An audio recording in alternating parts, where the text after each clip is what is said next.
lugar ng hambalos. Ako yung akin, tama na patunayan ko yung paglatigo, no? Brother Joseph, no? Ginagamitan ng lupit o ng buntod pagi. Ngayon, yung sabi ni Ramil, hambalos no? Synonym daw yun. Tingnan nga natin kung ano kahulugan ng hambalos, Brother Joseph. Nasa UP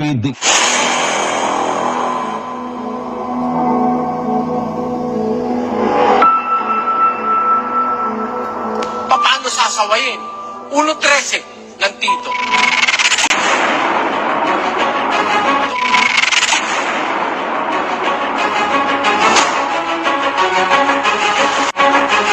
Sawayin mo, may kabaksikan sila upang magpakagaling sa pananampalataya. Gusto mong gumaling ang tao?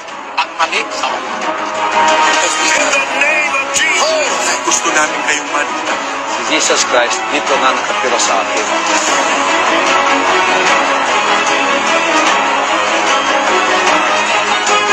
Ang pagmamahal sa kapwa, pati yung nasa labas ng iglesia nila, pinakikialamang hatulan.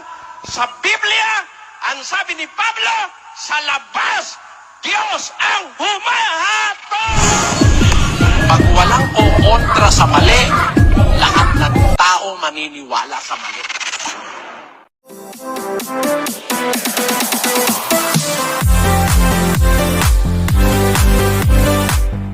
So, ang gagawin natin mga kaibigan sa oras na ito, atin pong ituloy yung dugtong ng video ng ating kapatid na Eli tungkol po doon sa pinalabas ko kahapon na tungkol sa pagkabuhay na maguli ni Kristo, na hindi po totoo yung sinasabi ng mga Iglesia Katolika na ang pagkamatay ng ating Panginoong Jesucristo ay Biyernes and then nabuhay sa Linggo. So, hindi po napatunayan natin sa pamamagitan ng kanyang pagpapaliwanag na hindi po tumugma doon sa computation o kwenta ni Kaburnok na wala naman talagang kakwenta-kwenta, no, mga kaibigan. So, dito, yung sagot ng ating kapatid na Eli, yun po yung nagbigay ng linaw sa atin. No? So, para magkaroon lang tayo ng recap, para maalala natin yung video na yon. Heto mga kaibigan, panuorin muna natin sandali para magkaroon po kayo ng idea sa susunod nating paksa. Pagdating ng pagkaumaga ng linggo, wala na sa libingan. De eksakto 3 araw at 3 gabi nasa libingan, kapatid na Joseph. Tama po. Kaya kung para makuha mong punto, mag-uumpisa ka ng pagbilang, aatras ka mula linggo. Kung linggo na buhay, linggo ng madaling araw siya na buhay, ibig sabihin, madaling araw ka dapat mag-recon, ano? Aatras ka ng pabalik. Kaya, mag-uumpisa ka ngayong gabi ng Sabado. Diba? Dahil linggo ng madaling araw, wala na sa libingan Mag-umpisa ka gabi ng Sabado. Tapos, gabi ng Biyernes, gabi ng Huwebes, tama, Miyerkules siya namatay. Brother Joseph. Miyerkules, bago lumubog ang araw, namatay siya. Miyerkules ng paglubog ng araw, doon siya lilibing, doon mag-uumpisa ang bilang Kaya nagkakamali yung iba, kung saan nag-uumpisa bilang, dapat umpisahan mo ang bilang, yung pagkalibing niya, nung nalibing siya, gabi na Dahil sa alas 6 na nun mag-aalas 6 na Dahil biro mo, alas 3 siya namatay. Humingi pa ng permiso si Jose. Tapos ibinaba pa siya, saka siya inilibing. Kaya bibilangin mo, yung pagkakalibing, doon ka lang mag-uumpisa. Kaya, Huwebes, Biyernes, Sabado, Linggo buhay na. Tama. Tama po yun, mga kaibigan. So, yan po, mga kaibigan. So, itong video na ating bibigyan ng reaksyon, karugtong nito yung video na ating pinalabas. So, para ma-enjoy yun, mga kaibigan, ating mapapakinggan ay saka tayo magbibigay ng reaksyon pagkatapos na masagot ng ating kapatid na Eli. Para buo pa rin ninyong mapanood yung buong sagot ng ating kapatid na Eli. So, umpisahan na po natin, mga kapatid. At isang Sabat ng linggo na yun ang Sabado. Kaya pag nakabasa po ng Sabat, hindi ibig sabihin Sabado na yon. Oo. Mainit na usaping ukol sa pananampalataya. Ano ang masasabi mo? Paniniwala mo? Ipagtanggol mo. Itawag sa telepono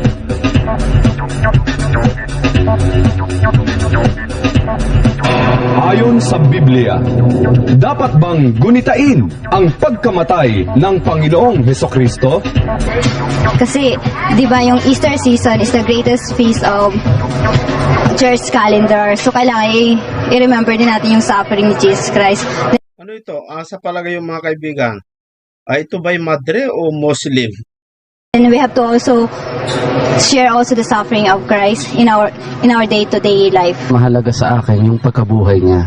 Kasi kung gugunitain lang natin yung kanyang pagkamatay, talo siya ron. Ang pinaka mahalagang ginugunita ay yung kanyang pagkabuhay. Nung siya ay muling nabuhay, doon tayo naligtas sa kasalanan. Dahil tayong lahat naman ay may kasalanan na minanapan natin galing kay Eva at kay Adan. Pero dahil sa kanyang kamatayan at muling pagkabuhay, nagkaroon tayo ng pag-asa na magkakaroon tayo ng buhay na wala hanggan. Kung hindi siya na muling nabuhay, baliwala yun. Para sa akin, mas mahalagang ginugunita ang pagkabuhay, hindi yung pagkamatay. Ayon sa Biblia, dapat bang gunitain ang pagkamatay ng Panginoong Hesukristo? So, iba-iba yung reaksyon ng mga tao tungkol sa katanungan, ano? Ukol sa pananampalataya, ano ang masasabi mo? Paniniwala mo? Ipagtanggol mo. Itawag sa telepono.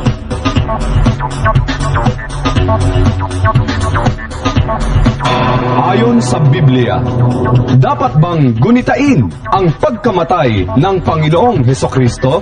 Dapat pa yung gunitain dahil marami na sa atin ang nakakalimot kung ano ang sakripisyong ibinigay sa atin ng anak ng Diyos. Iniyalin ni Jesus ang kanyang buhay para sa kaligtasan ng sanlibutan. Kaya kung nakakakalimot ang sanlibutan, ito ay ang tamang panahon upang ito'y gunitain, ang panahon ng Kwaresma. Sila meron kasing parang mga sakripisyo na pinapahirapan ng sarili, tapos papapako sa krus.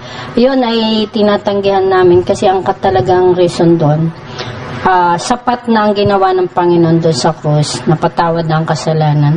Hindi mo na para pahirapan pa yung sarili mo. Ang kailangan mo na lang gawin, tanggapin mo yung forgiveness. Kaya nga siya namatay sa krus. Kasi ang talagang reason ng Panginoon ay akuin yung kasalanan at ngayon mapalaya ka sa kasalanan. So, para sa inyo mga kaibigan, dapat bang gunitain yung pagkamatay ng ating Panginoong Hesukristo? At kung dapat, i-comment nyo nga mga kaibigan, kung dapat nating gunitain, paano nyo ginugunita ang pagkamatay ng ating Panginoong Hesukristo? Paano nyo ginagawa? Tulad ba ng ginagawa ng Iglesia Katolika na kailangan din silang magpahirap sa kanilang sarili, kailangan din silang pahirapan ng kanilang laman, at yung mga iba'y kailangan magpapako sa krus?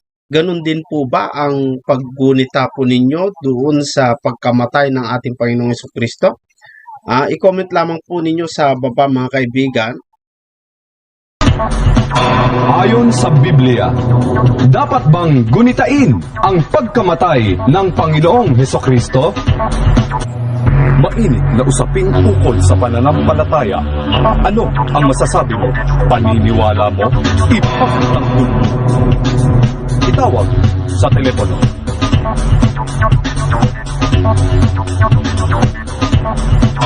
Ayon sa Biblia, dapat bang gunitain ang pagkamatay ng Panginoong Hesukristo? Siyempre, dahil sa kinagis na nating kaugalian, kayang taon-taon, kailangan nating ipagdiwang ang kanyang kamatayan para kilalanin siya, yung mga naliligaw na landas, at saka yung mga, siyempre, sa kanya tayo tumatawag, sa kanya, ang pag-asa natin nasa kanya. Kahit patay na siya, siyempre, gunitain natin, alalahanin natin. Oo.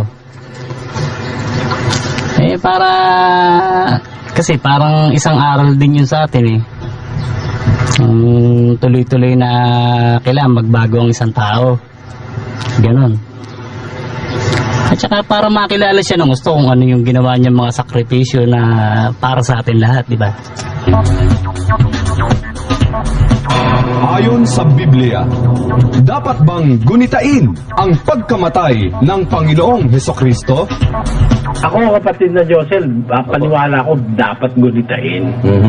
Kaya lang, ang punto dyan paano gugunitain?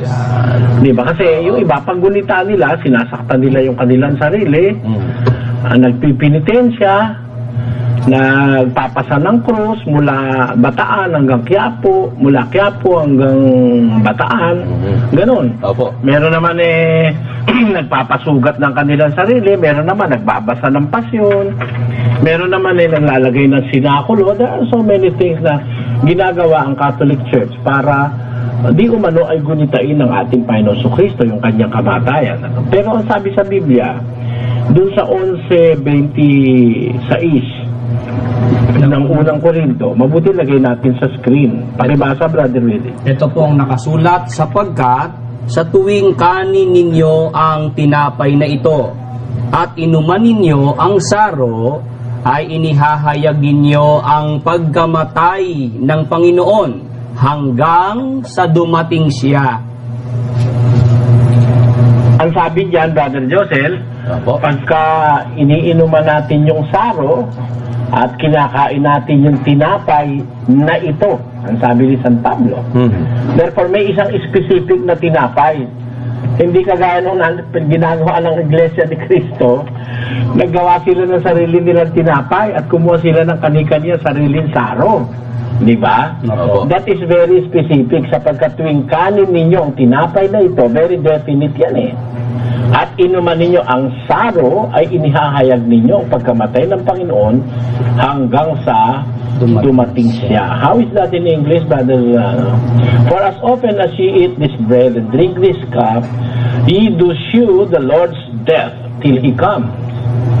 Alam niyo mga kaibigan, kung ginagawa ito ng mga iba't ibang mga denominasyon, ay halos pare-pareho po sila meron lang yung mga iba na ang ginagamit lang yung tinatawag nilang one cup. Pero halos pare-pareho yung kanilang ginagawa na merong literal na tinapay at meron ding literal na kopa at ubas. Yung mga iba gumagawa ay yung juice, yung tang, mga kaibigan.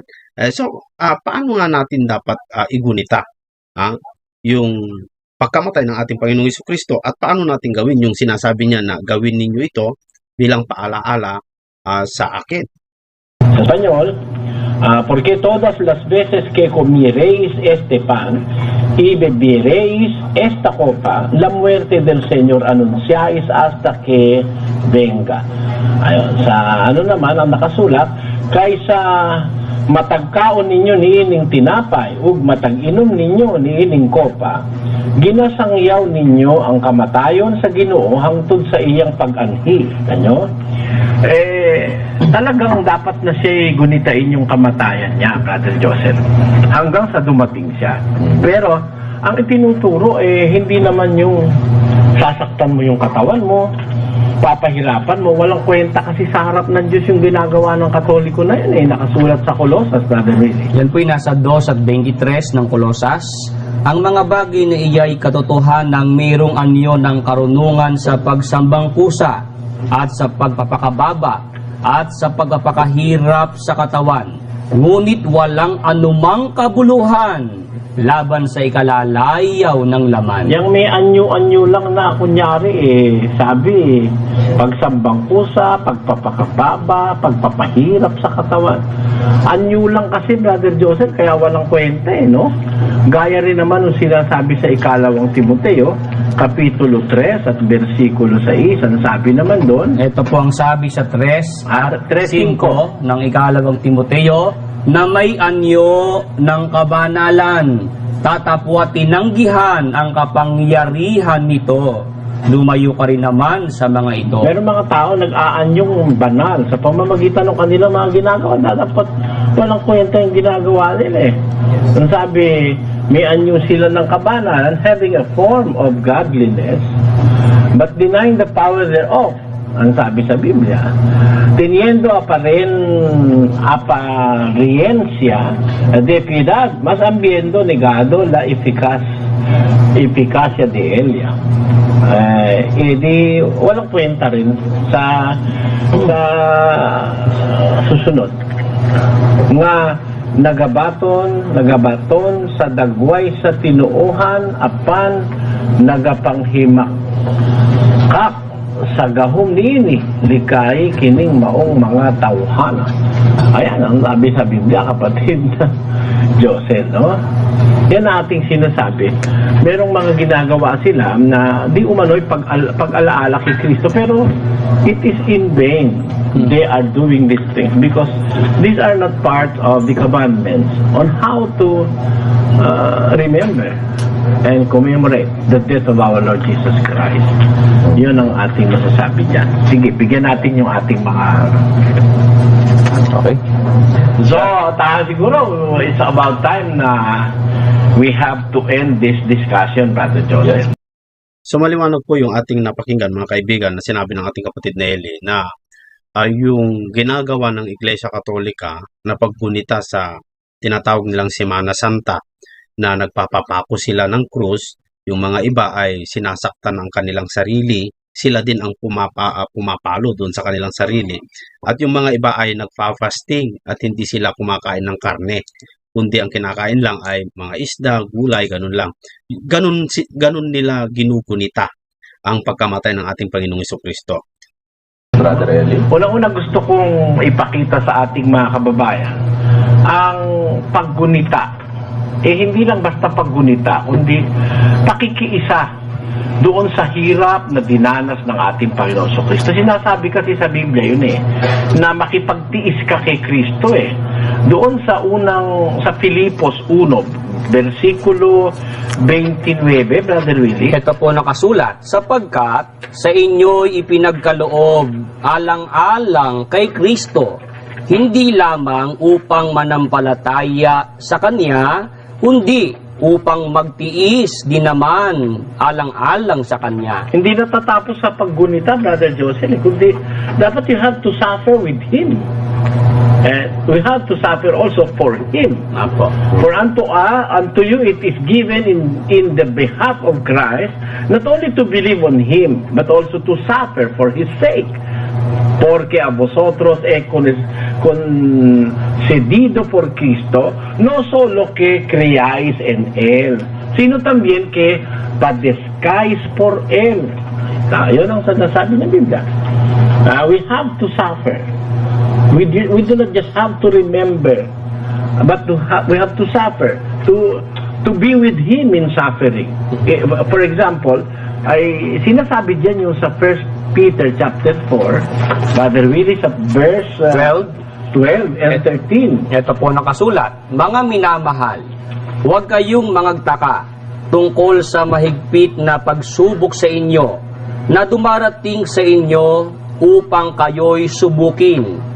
Nawaring ang nangyayari sa inyo'y di karaniwang bagay. Bakit ayaw ng Biblia na ikaw magtaka pag dumadating ang pagsubok? Sapagkat kundi kayo'y mga galak, sapagkat kayo'y mga karamay sa mga hirap ni Kristo. Tamo, but rejoice inasmuch as ye are partakers of Christ's suffering.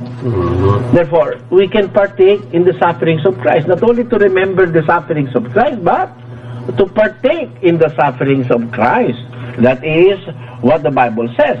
Kaya kung tayo nakakaramdam ng mga pagsubok, mga pang-uupat, mga pang-uusig, huwag tayong magagalit, ang sabi ng Biblia, kundi magalak pa kayo, sabi ng apostol na si Pedro, sapagkat kayo sa pamamagitan nito nakakaramay kayo sa mga hirap ng ating Panginoon Jesucristo, Brother Joseph. Yan ang paraan ng Biblia. Pakikiramay kay Kristo, yung pag dumadating ang mga pagsubok, mga tiisin sa buhay, do not be despaired. Kundi matuwa ka because you are a partaker in the sufferings of Christ according to the Bible. That is a very, very nice thing to consider, Brother Joseph, that you do not only commemorate or remember the death and the passion of Christ, but you are a partaker in that. You see, Ako nung maliit ako, Brother Joseph, no?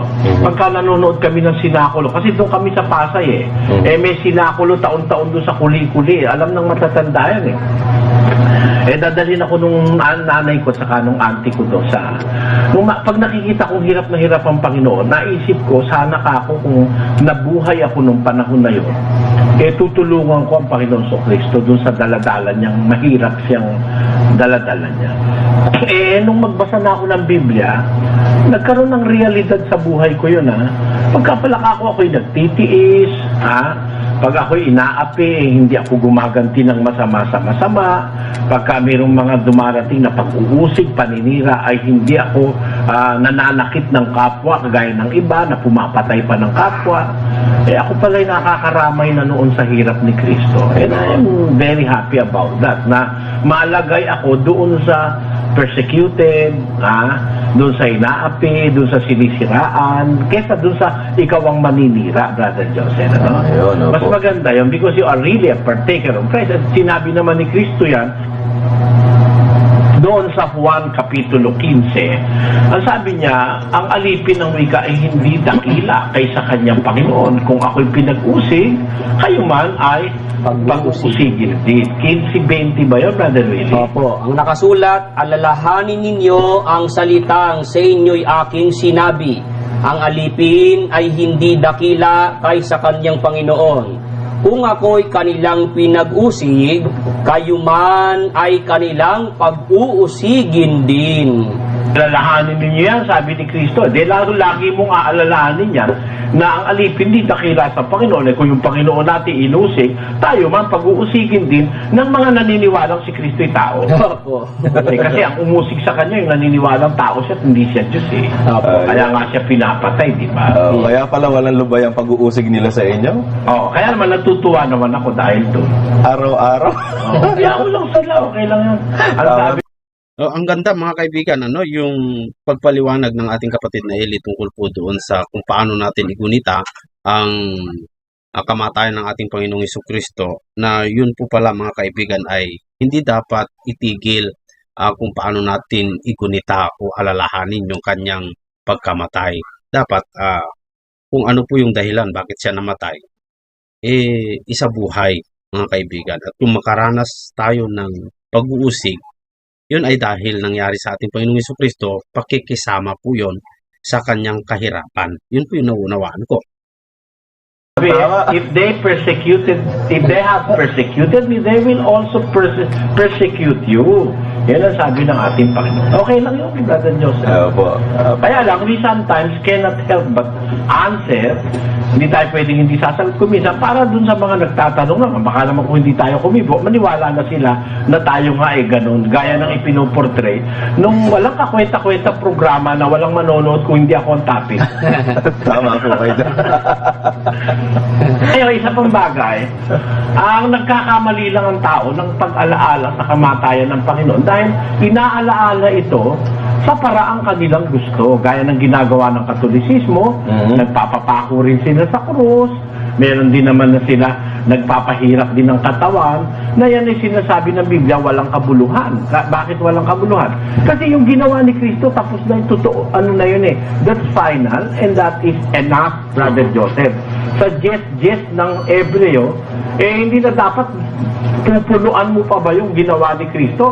Parang iniinsulto mo si Kristo noon. Ang sabi sa jest, sa kaloobang yaon, tayo'y pinapaging banal sa pamamagitan ng pagkahandog ng katawan ni Kristo na minsan magpakailanman. Yung pagkahandog na yun, minsan magpakailanman na yun By the which will we are sanctified through the offering of the body of Jesus Christ once for all. Kung pinaagi sa maong kabubuton, kita nangahinlo gikan sa sala, pinaagi sa makausa, raug dayon sa paghalad sa lawas ni Jesucristo. Tanyo? En la cual voluntad somos santificados por la ofrenda del cuerpo de Jesucristo hecha una sola vez. Kita mo? Sola vez yun, once, Brother Joseph. Hindi kailangan ulitin yan. Kaya nga yung mga nagpapapako ngayon, lalo may babae pa, Krista. Sabi ko, kung kamag-anak ko lang itong babae ito, sasampalin ko ito na palitin ito sa kanyang katangang ginagawa eh. Sabi naman yung papapako kayo. Para bang gusto mo sabihin eh, Panginoong Jesus, yung ginawa mo hindi pa sapat para maging dapat kami. Kaya magpapapako pa rin ako. Ako naman ay Krista. Mali yun, Brother Joseph. Ayun ang maling paggunita. Pero kung gugunitain mo siya sa pamamagitan ng mga paraang sinasabi ng Biblia, alam mo, ang isang bagay na hindi napapansin dyan, Brother Joseph. Ano po kaya? Yung sakripisyo ng ama eh. Bakit po? Paano po yung sakripisyo? Eh, lahat namang mga ngaral, kung magsalita, si Kristo raw nagsakripisyo. Hindi naman sinasama yung ama. Sabi, mas malaki sakripisyo ng ama, Brother Joseph. Bakit po? Hindi ba ang Panginoon Jesucristo po ang napako sa krus, Brother Ed? Oo, ikaw, halimbawa, tatay ka, ipako ko yung anak mo sa krus. Alin ang mas masakit? Yung nakapako o ikaw na ama, nakatingin ka doon sa anak mo, hindi mo maalis? Mas mahirap po yun. Di ba, pagka yung anak mo lang magkasakit, Brother Joseph, parang gusto mo sabihin ko minsan, mabuti pang ikaw na nagkasakit kesa sa kanya. Dahil mas nahihirapan ng kalooban mo pag yung bata ang may sakit. Di ba, Brother Joseph? Ganon ang kalagayan ng Ama sa Langit. Na habang nagsasakripisyo ang Panginoong Hesus sa lupa at pinaparusahan ng mga tao, mas masakit ang nararamdaman ng Ama sa Langit na sama ng loob sa mga tao. Dahil ibinigay niya ang kanyang anak, pero nilalapastangan niya ng mga tao ang kanyang anak. Kaya, the sacrifices of Christ is in conjunction with the sacrifices of the Father in heaven. Yun lang pagkakasugo niya sa anak niya, sakripisyo na yun, Brother Joseph. For He loved the world that He gave His only begotten Son, that whosoever believeth in Him should not perish, but have everlasting life. Ang sabi ng kasulatan. Sa Kastila, ang sabi, porque de tal manera amo Dios al mundo, que ha dado a su Hijo unigénito, para que todo aquel que en Él cree no se pierda, mas tenga vida eterna. Ayan, ganyang kamahal ng Diyos ang tao, na ibinigay niya ang kanyang bugtong na anak. Hindi ba masakit yung anak mo ibigay mo, Brother Joseph? Sakit po yun. Para patayin. Masakit yun. Kaya kung nagsakripisyo ang Panginoon Kristo, equally nagsakripisyo rin ng ama. Baka mas mahirap pa ang nararamdaman ng ama dahil gusto niya man yung anak niya alisin niya dun sa hirap na yun, hindi niya magawa dahil yon ang paraan para matubos ng kanyang anak ang kasalanan ng sangkatauhan. Lumalabas lang yun. Lumalabas po parang sa punto na yun, mas mahal ng Diyos Ama ang tao kaysa sa kanyang anak. Oo, dahil kung hindi doon sa mga tao na yun hindi naman niya pababayaan yung anak niya magsakripisyo ng gano'n di ba? Kagaya nga nung sinabi ng demonyo sa Panginoong Jesus o magpatihulog kay ka dyan dahil nakasulat naman magbibilin siya sa mga anghel niya para sa iyo, para wag matisod ang iyong pasa, baka matisod ka sa isang batong, sabi. Sumagot si Kristo, nasusulat.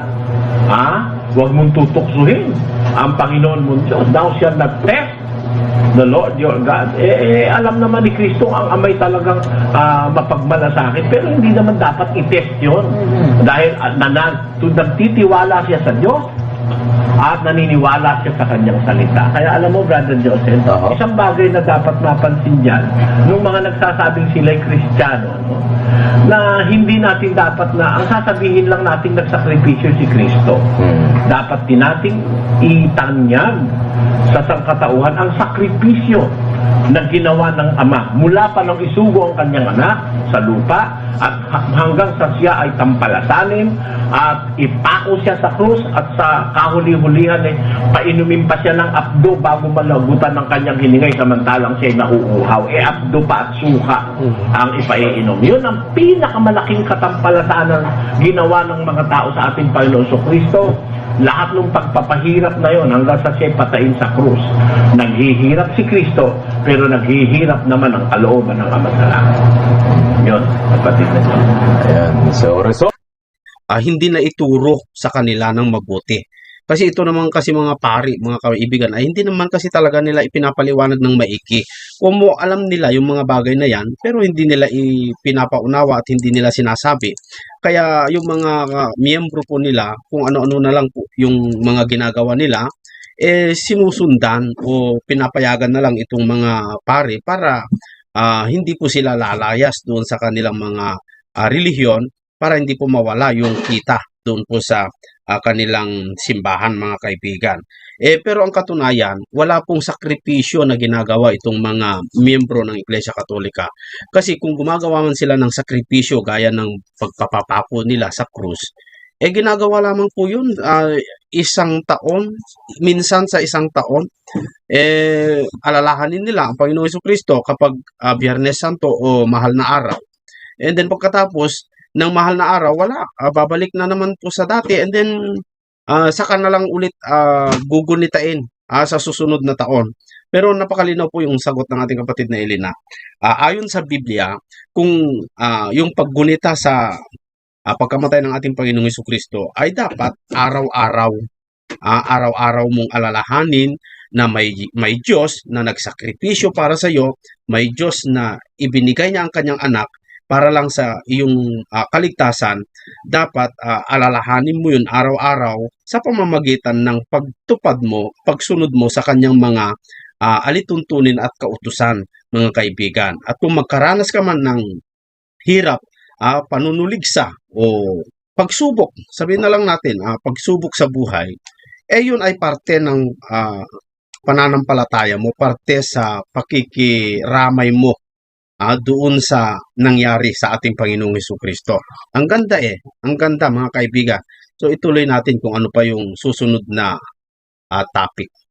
Ang ating pong proposisyon sa gabing ito, mga kababayan.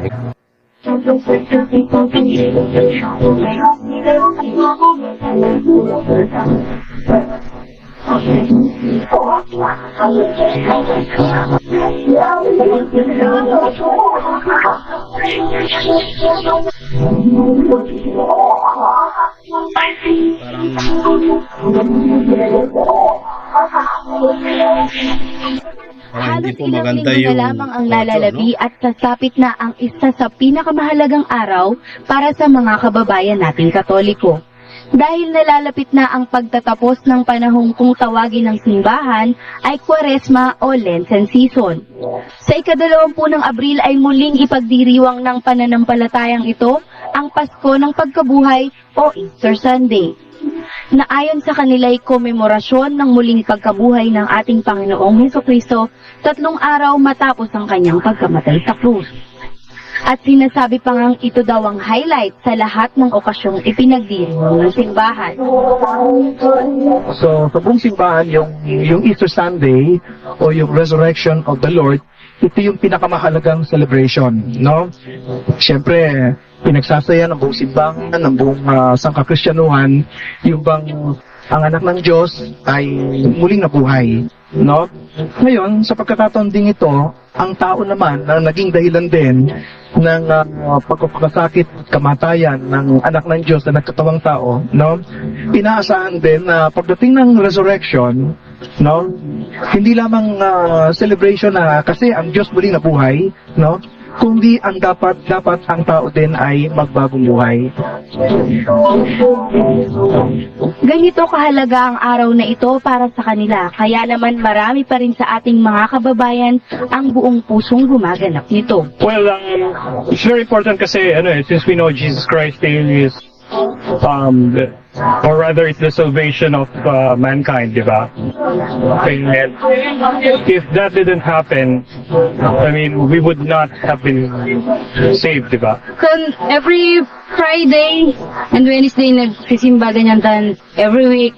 Tapos bali yung week ng sa Easter na yun bali nagpa-fasting.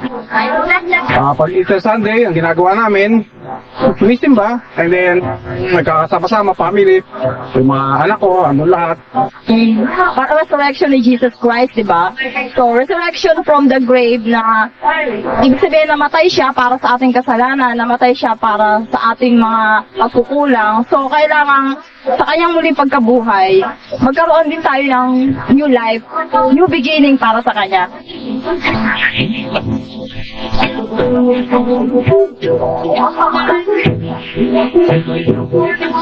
Subalit ayon sa Biblia, dapat pa bang guntain ang muling pagkabuhay ng ating Panginoong Jesucristo?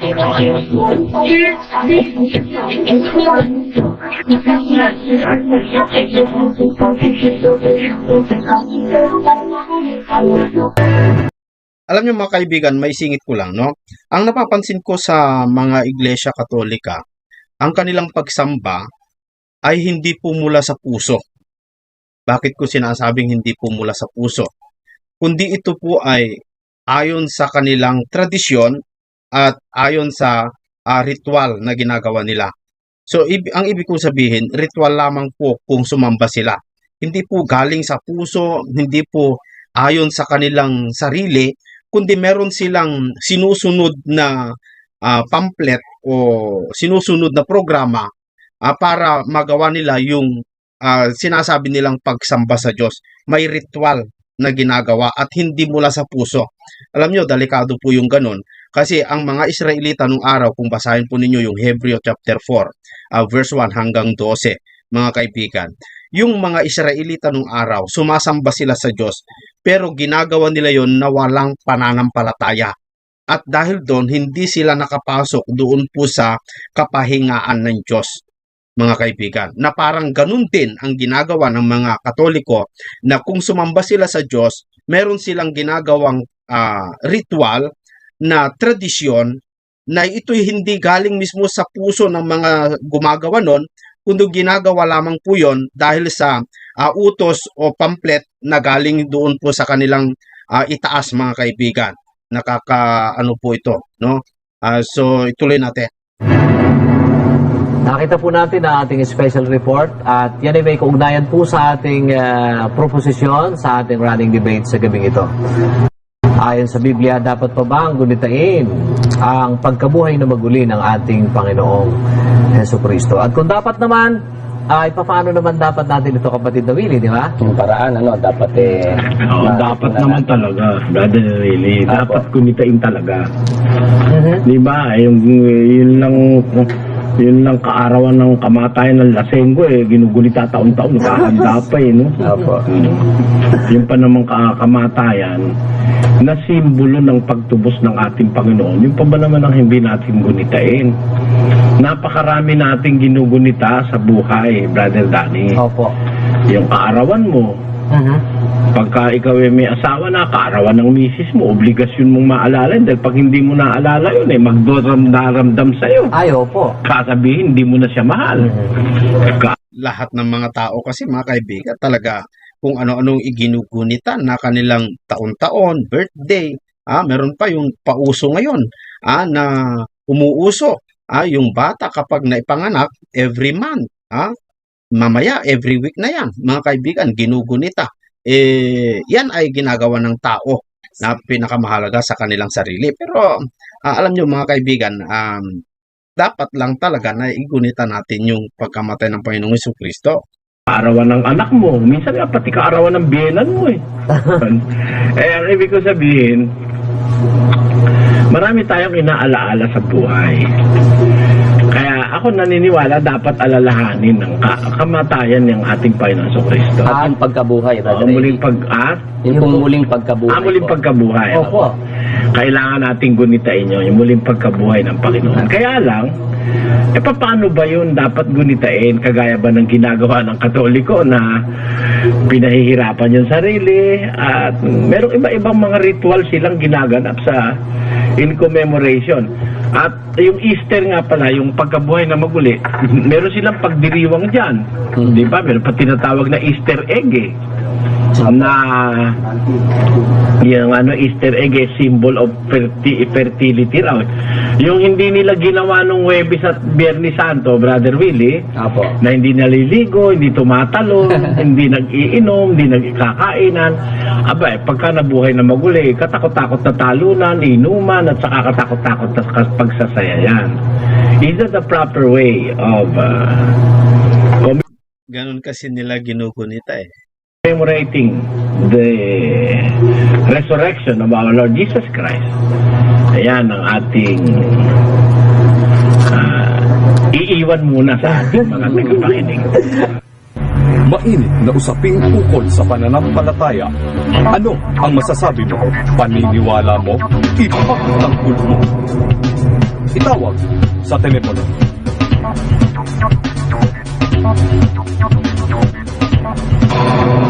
Ayon sa Biblia, dapat bang gunitain ang pagkabuhay na mag-uli ng Panginoong Hesukristo? Siyempre, para mag-celebrate tayo na nabuhay siya, magalak tayo, kaya sineselebrate yun.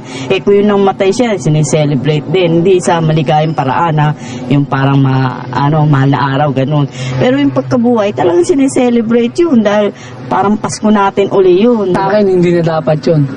Kasi wala naman pong nakasulat sa Biblia na iniutos pa ni Kristong gunitain yung pagkabuhay niya.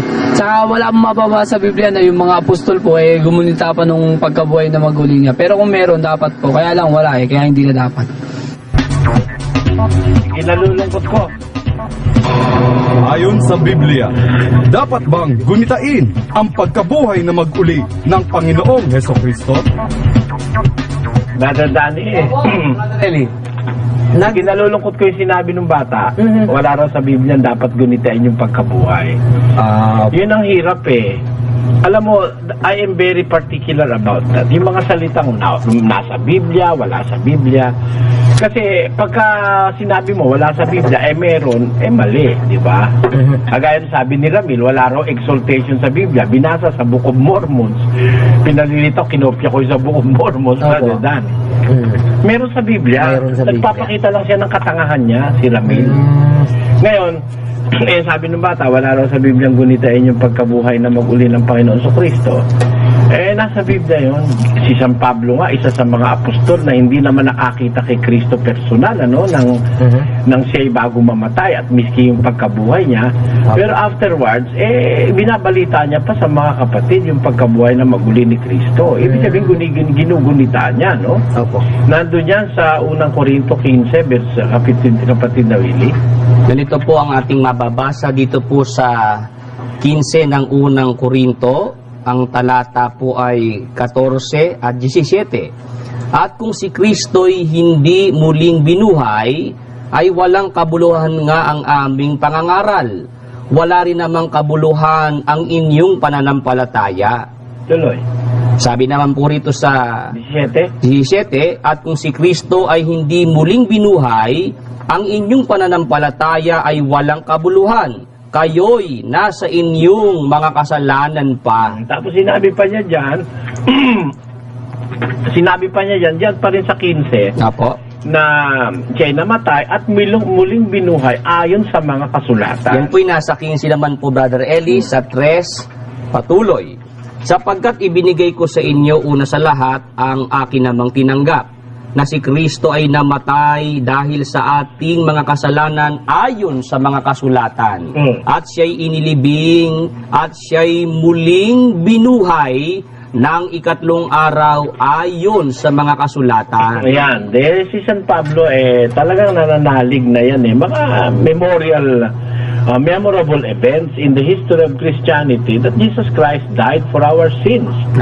And He was resurrected on the third day. And if it were not so, ang inyo ikang pananampalataya, sabi doon sa 15, 14, ay walang kabuluhan. If Christ be not risen, then is our preaching vain, and your faith is also in vain. Y si Cristo no resucitó, vana es entonces nuestra predicación, vana es también vuestra fe. Ayun. Kaya lumagapas, mababaliwala ang ating pananampalataya at ang ating, Brother Willie, ang pangangaral kung hindi nabuhay maguli ang Panginoong Jesus. Kaya yung kanyang pagkabuhay, napakahalagang bagay noon sa kasaysayan ng Kristyanismo. Pero puntahan natin, Brother Danny, bago maubos ang oras. Yung paggunita sa kanyang pagkabuhay na maguli. Paano natin ito ayon sa Biblia ang gagawin kung sakali man? Kasi ang pagkabuhay na maguli ng Panginoon ay isang event na mayroong kahulugan yung kanyang pagkabuhay na maguli. That is the triumph of His mission over death. Alam mo kasi ang punto ng pagkasugo kay Kristo ay para magbigay ng buhay na maguli, magtagumpay ang tao laban sa kamatayan The greatest fear of mankind as a whole is death. Tandaan mo yan.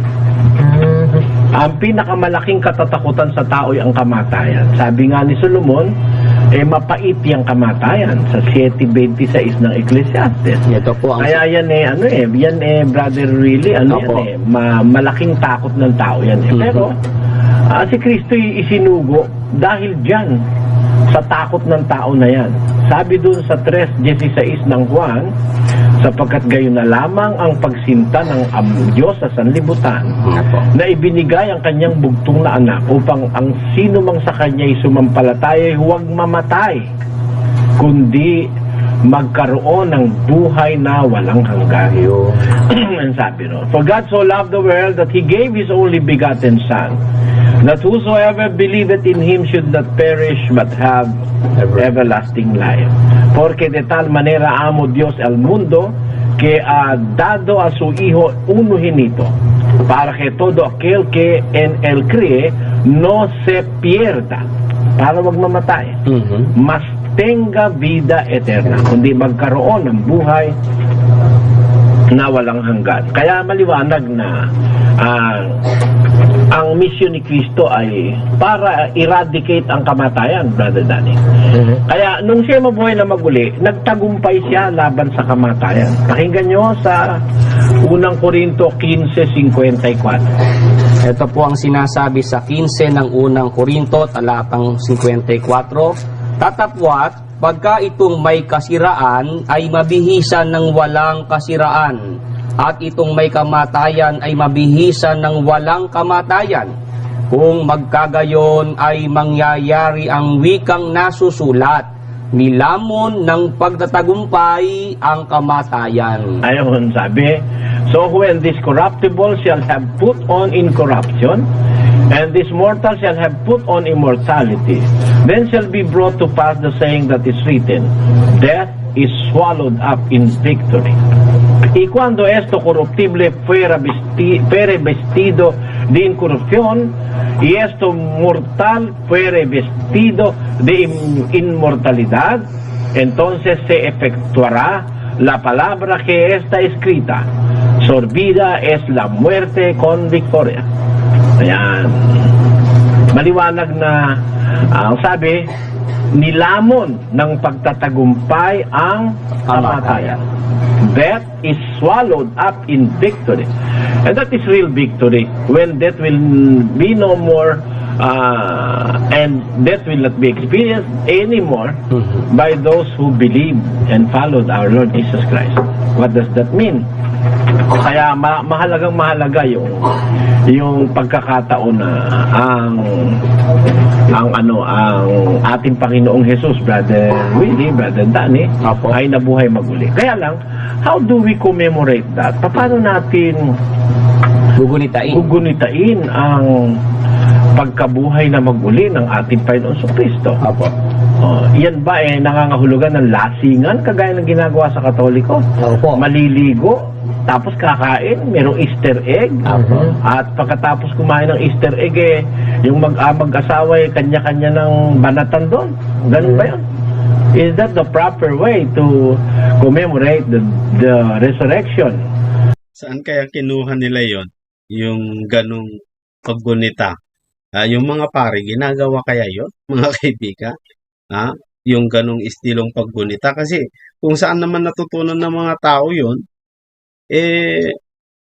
tinuro naman yung mga pare yun mga kaibigan of our Lord Jesus Christ. Pakinggan niyo po sa isang talata, Brother Willie, Kapitulo 3 ng 1 hanggang 3 uli ng Kolosas. Pakinggan niyo po ang sinasabi ng Biblia. Ito po nakasulat, kung kayo nga'y muling binuhay, nakalakip ni Kristo, ay hanapin ninyo ang mga bagay na nangasa itaas, na kinaroroonan ni Kristo, na nakaupo sa kanan ng Diyos.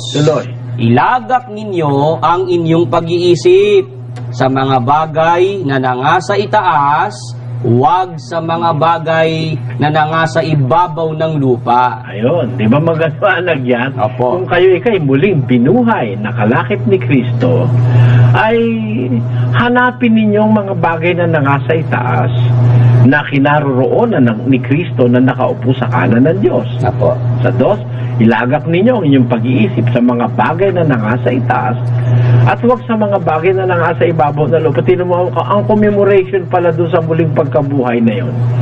No, kagaya rin ng Kristiyano na kung muli kang binuhay mula sa pagkamatay sa kasalanan, dapat ay hanapin ninyo yung mga bagay na nangasa itaas. Therefore, panahon niya ng pagiging maka-espiritual, Brother Danny. Hindi lasingan yan.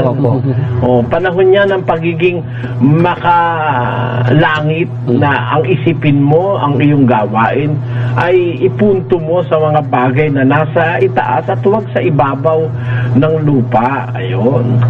Kaya, ewan ko ba kung sino ba ang tumama dyan sa mga gumugulitan. Hindi nga naglalasing nung buong Semana Santa. Pagdating naman ng Sabado de Gloria, katakot-takot na lasingan at inuman at handaan at kung ano-anong mga kalayawan na ang haharapin. Lalo na pagkalinggo na, yung linggo ng pagkabuhay. Naku, napakamali. Kasi alam mo ang kasulatan, ang tanging giya para ang tao'y laging tama the scriptures is our guide to be always in the proper track, in the right track of life. Pagkagugunitain mo yung pagkabuhay na maguli ni Kristo, dapat ang isipin mo yung mga bagay na makalangit, yung nasa itaas. Pwede kang umawit ng awit na makalangit, Brother Danny. Opo. Pwede manalangin ka sa Diyos. Tapos mag-aral ka ng salita ng Diyos. Yan ang mga bagay na makalangit at hindi makalupa. Ayun. Yan ang paraan na, isang paraang magagawa mong gunitain ang pagkabuhay na maguli ng ating Panginoon sa Kristo. At kung tayo talagang naniniwala na ang Kristo ay nabuhay na maguli, para gunitain natin yung kanyang pagkabuhay na maguli, meron pa tayong isang act na magagawa o isang bagay. Yung nasa 6.4 ng Aklat ng Roma, ganito naman ang sinasabi doon. Ito po ang nakasulat sa 6 at 4 ng Aklat ng Roma. Tayo nga'y nangalibing na kalakip niya sa pamamagitan ng bautismo sa kamatayan, na kung paanong si Kristo ay nabuhay na maguli sa mga patay sa pamamagitan ng kalwalhatian ng Ama. Ay, ano naman ang gagawin mo? Ay gayon din naman tayo'y makalalakad sa panibagong buhay. Isang paraan para to commemorate the resurrection of Christ is to walk in the newness of life, yung pagbabago. Dati kang lasengo, iwanan mo na. Kalunyero ka, iwan mo na yan. Hindi naman magwawakas sa maganda yan, di ba? Therefore, we are buried with Him by baptism into death, that like as Christ was raised up from the dead by the glory of the Father, even so we also should walk in newness of life.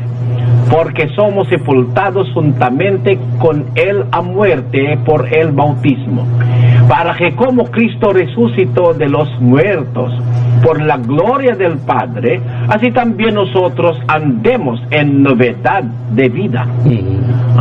Sa Cebuano, busa, pinaagi sa bautismo, gilubong kita uban kaniya ngadto sa kamatayon. Aron nga maingon nga si Kristo gibanhaw gikan sa mga patay, pinaagi sa himaya sa Amahan, kita usab managawi diha sa kabag-o sa kinabuhi. Po ang ating naging kabuuan. Ibig sabihin pala po, Brother Eli, hindi yan naman nasusukat sa isang termino ng isang linggong paggunita, kundi yan pala po ay... Yan po isang panghabang buhay na bukasyon ang paggunita sa pagkabuhay ni Kristo, sapagkat ay nangangahulugan ng paglakad sa panibagong buhay. Ayun. Meron lang po akong sasabihin kay Brother Eli. Meron lang po akong pararating kay Brother na ito po ay hindi po nauunawan ng iba, gaya na lamang po yung bata kanina na sinabi na hindi na kailangan dapat gunitain.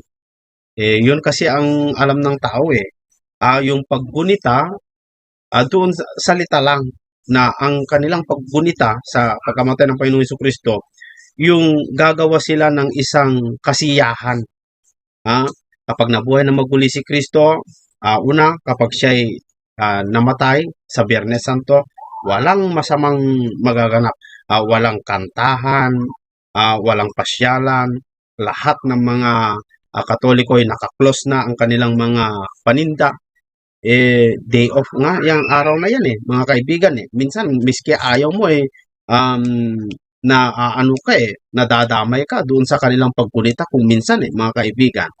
Pero pagkatapos nun, wala na. Taon-taon lang nila ginagawa yon, mga kaibigan. Hindi alam ng mga bata yan. Ano po yan? Kasi napapanood ko sa TV, puro mali daw yung aral nyo, puro zero kayo, may 80s pa. Mas maganda yata talagang hamonin niya si Ramil kung talagang magaling siya. Si Ramil na lang, hindi na kailangan na palang pa kayo manalo. Magaling siya, mamunin niya kamo ng debate. Mahala mo na kung sino talagang tama. Ayaw naman lumaban. Sa akin lang Ka Francisco hindi nga lumalaban si Ramil Parbe. Kasi Di ba, sabi ko nga kay Ramil Parba, Brother Josel, patunayan mo Ramil Parba, si Kristo ng hambalos ng tao sa templo. Ngayon din umiiwas na si Ramil, Brother Josel. Iba na sinasabi ni Ramil. Sabi ni Ramil, Brother Josel? Synonym. Yung kanyang palusot, synonym daw yun. Paano na parang synonym doon? Yun daw pong paghampas, synonym. Kaya lang malabo nga yung ganong argumento dahil lang pinatutunayan niya dapat, Brother Eli, ng hambalos ng tao, si Kristo. Yung sinasabing ng hampas, hindi naman ho tao synonym daw ng paghampas, yung paghambalos. Maganda yata, Brad Mel, kung nakaready ka na dyan, mabuti para malinaw sa nakikinig At makita rin ni Brother Eli yung kung paano pinalulusot ni Ramil Parba yung kanyang tsope. Dito sa... Ano ho ito napasubo kasi, Brad Willie, itong kaibigan mo At sa ulok ni Michael, lumalim. Napilitan sila ngayon maghanap ng batayan, kaya lang wala nang batayan silang mailitaw. Ito po ang kanyang palusot. Laki nung nakaraan, tapos meron kayong ipinahayag na bitiwan ko yung manghambalos sa ating Panginoong Jesucristo. Ngayon, yung synonyms na yan, ang ibig ko sabihin, ang ating Panginoong Jesucristo, doon sa, nanghagupit, doon sa Juan 2:13-16, ang grupong ito, nagsusumiksik doon sa hinahanap yung termino ng hambalos. Kasi tinututulan ng grupo, kapatid na Michael, na nanghambalos nga ang ating Panginoong Jesucristo sa tao. Ngayon, ang pilit niya hinahanap, yung termino ng hambalos, na pagkasano, synonym lang naman yung ginamit ko doon sa nanghagupit ang ating Panginoon o itinaboy. Ang sabi ko, ang isa sa makahulugan yan, yun nga yung hambalos. Pero kung yan ang kaniyang, yan ang kanilang dinadalirot ngayon, yung terminong hambalos, di dapat din hanapin natin sa kanila yung ginamit ng kanilang puno na pinaglalalatigo. Ba? May pahayag siyang gano'n, kapatid na ito, pakinggan natin. Lalo namang maamo si Kristo. Pero si Kristong maamo, nung makitang ginagawang bahay, kalakal yung bahay ng kanyang ama, kumuha ng latigo, pinaglalatigo yung mga andon, tinaob yung mga lamesa ng mga negosyante. Pag yun ang nakita sa akin ngayon itong mga born again, si Suriano pala, parumbalo. Ano sabi mo nun? Bakit ginagawa ninyong yukib ng tulisan at bahay ng aking ama, pinagtataboy? Yan sinasabi mismo ng puno. Isang tagpo yung kapatid na Ramil Ito, kapatid na Michael, mga kaibigan. Pilit na hinahanap sa akin yung terminong hambalos, ng grupo. Ngayon, ibinabalik natin sa kanila. O saan naman mababasa doon sa dating saling pinagagamit nyo, yung pinaglalartigo. Ito, hamon natin doon sa puno. Bueno, hindi tayo tutol. Doon sa mga terminong synonyms na ginamit nila, pinaglalartigo. Walang kwenta yung hamon mo. Madaling sagutin yan. Latigo yung sinabi ko bakit? basahin natin kung ano ginamit ni Kristong pangtaboy.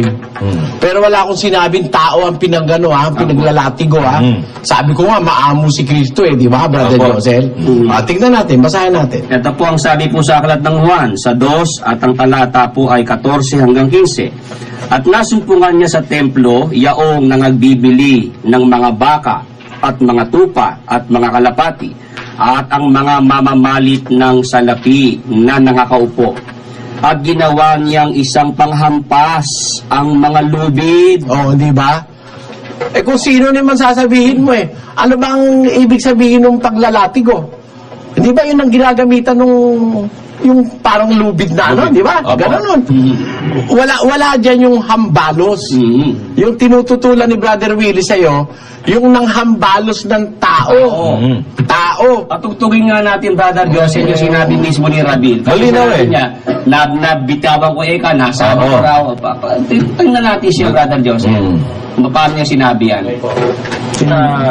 Michael, sabi nung sa daw mababasa yung ibong magdaragok. Opo, dahil sa sinasabing ibong magdaragok, meron ba sa Biblia niyan? Abay, ang ating Panginoong Kristo hindi dagok lang Ano pong ginawa niya noong? Kapanahong nasa lupa pa siya? Itong punong palamura. Doon sa Juan, di ba, Kapitulo 2 ng Juan? Inambalos pa nga ng Panginoong Kristo yung mga lumapastangan sa templo ng Panginoong Diyos.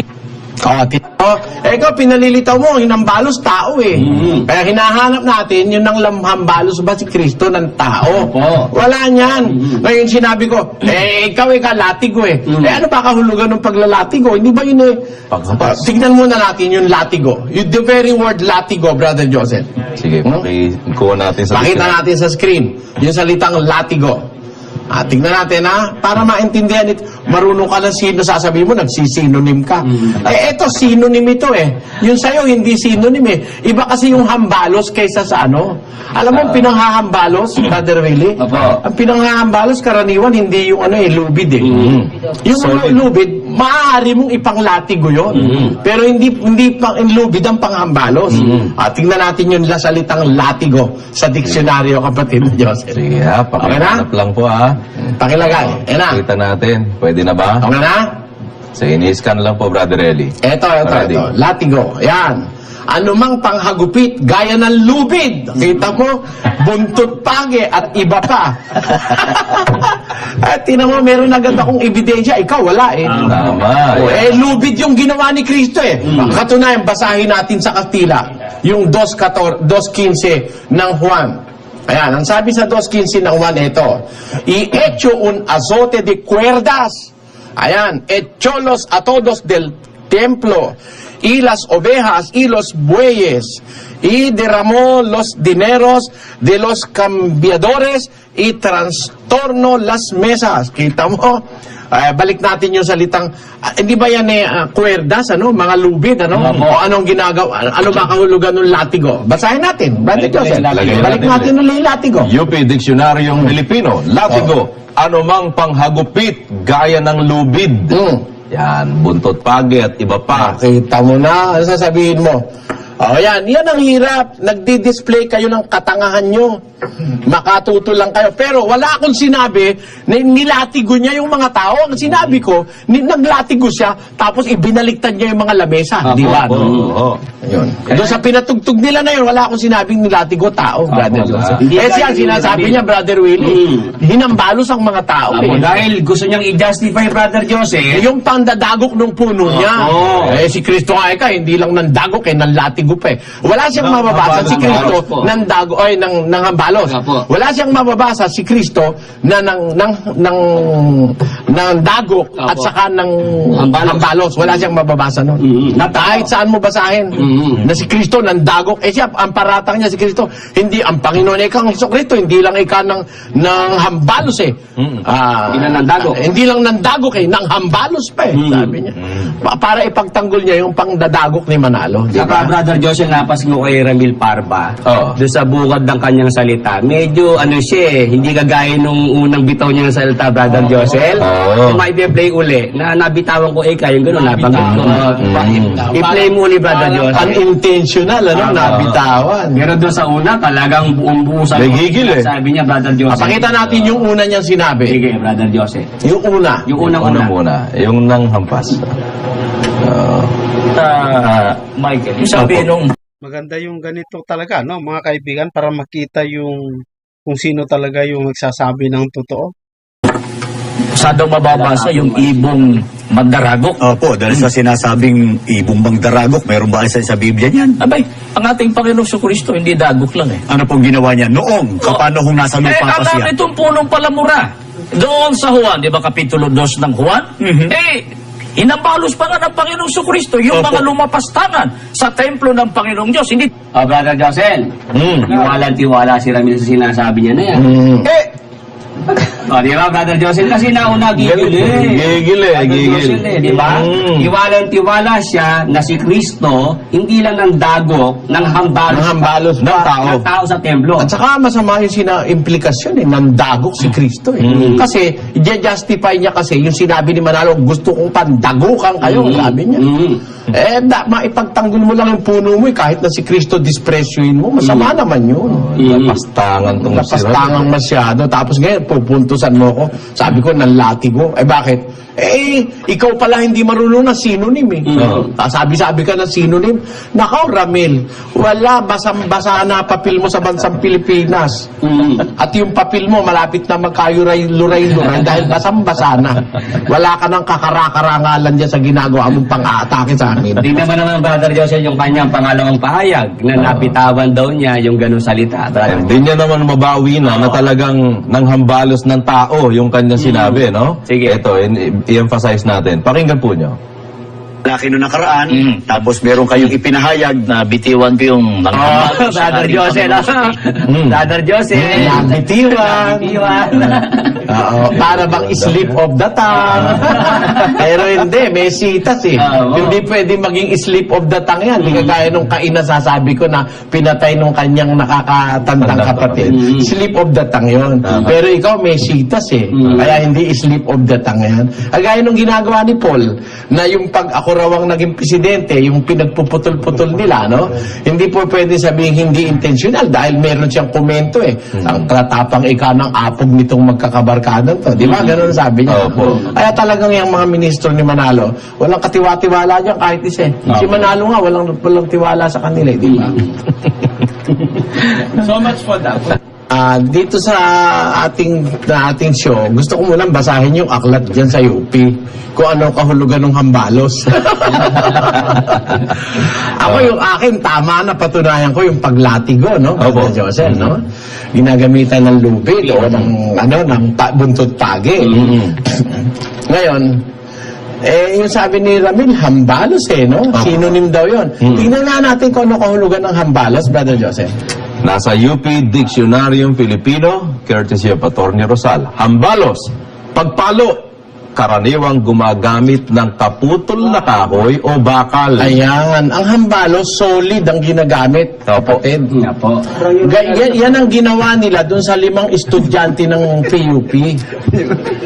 Pinaghahataw at pinagpapalo, kaya putok ang ulo nung yung... Di ba, Brother Joseph? Alam niya, Attorney Rosal yan Sa ginagawa nilang pagsagot sa ating kapatid na Eli, lalong nabubunyag yung katotohanan, mga kaibigan, no? Lahat may tama sa ulo. Fracture discal. Ano po mga ginamit na panghambalos doon, Attorney Rosal? Bakal, yan nakalagay, bakal. Blunt instrument. Saka tubo. Yung matitigas na bagay, anak. Nga po. Yung isa, tinamaan ng bala, yung ulo. All of them, fracture discal, at saka yung nakatali yung likod. Basag po mga bungo. Ay, basag. Yan ang sabi ng findings ng Chief Justice Davide. Siyang, ponente. Siya gumawa ng decision. Yun ang rightful na paggamit ng hambalos. Ang ginagamit, tubo o isang bagay na solido, hindi lubid. Ang lubid, ang sinonimo nun, latigo. Nilalatigo. Ang kasinonimo ng hambalos, yung pagpalo, hindi hampas, hindi latigo. Kasi kagaya nga ng nasa UP Dictionary po, ang kahulugan ng hambalos, pagpalo, ang karaniwang ginagamit po, kaputol na kahoy o bakal. Solid po pa talaga, Brother Eli. Yan. Si Ramil, nalaglag ng husto ito.